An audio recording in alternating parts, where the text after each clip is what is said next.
pro- and anti-Israel protesters came face-to-face at the University of Washington in Seattle. Watch this.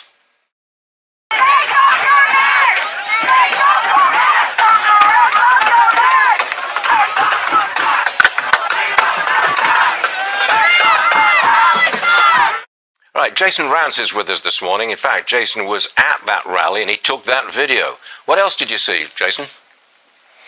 Well, what I was shocked to find out was that the University of Washington administration gave the Free Palestine protesters barricades to keep the Jewish and Christian protesters, the rally goers on the pro-Israel side, out of the encampment. And so what they effectively did was cede all security to the anti-Semites who are living on this encampment now for a couple weeks, most of whom don't even go to the school. I saw Antifa thugs who were there. They were decked out in black bloc, meaning everything they were wearing was black to conceal their identity. They were putting up their own fencing as well. Meanwhile, you have UW police officers and Washington State Patrol troopers who were there to augment UW PD. They were there to keep the pro-Israel rally-goers out of the encampment. And the whole goal was to march through the encampment to show the city and the world that pro-Israel activists are not scared of these anti-Semites and they're not going to allow them to control a public campus. And yet the University of Washington administration decided, as they've been doing for a long time now, to just kowtow to the activists on the wrong side of this particular issue. So how long is this going to go on for? They're just going to let the encampment stay, whereas in most other colleges, the police have come in and cleared them out, but not at the University in Seattle.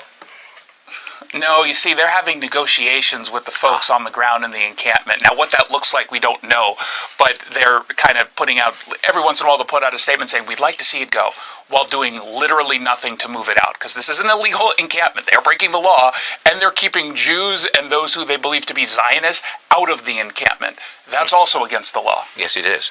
The Board of Trustees at the University of North Carolina just voted to slash its diversity, equity, and inclusion funding. The money will now go towards public safety resources on the Chapel Hill campus. Are schools finally starting to reject far-left ideas? Have we got a turning point here?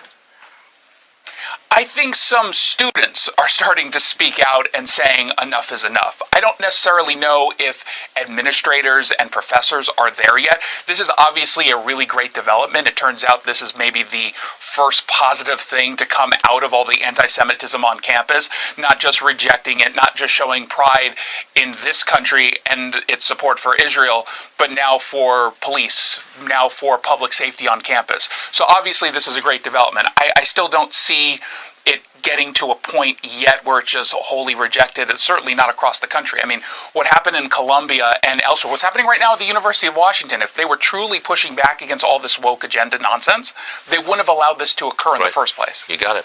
San Francisco is spending $5 million a year on a program for homeless alcoholics. They're going to provide them with free beer and vodka, as well as life skills classes and cultural outings. The managed alcohol program, as it's called, is supposed to help the homeless cut back on how much they drink. You think this is a good idea, a good use of taxpayers' money, Jason?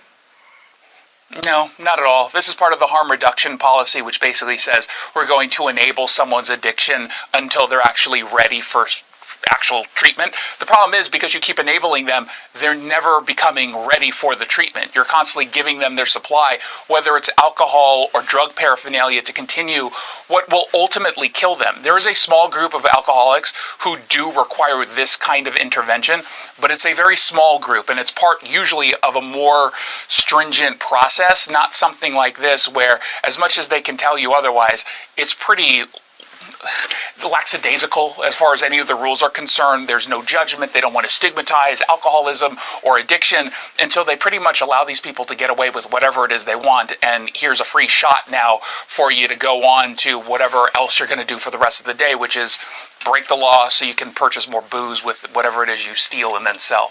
Well, it is San Francisco. Let's not forget that, okay? Jason Rantz, we'll see you again soon, Jason. Good stuff. Thank you. Thank you. Appreciate it.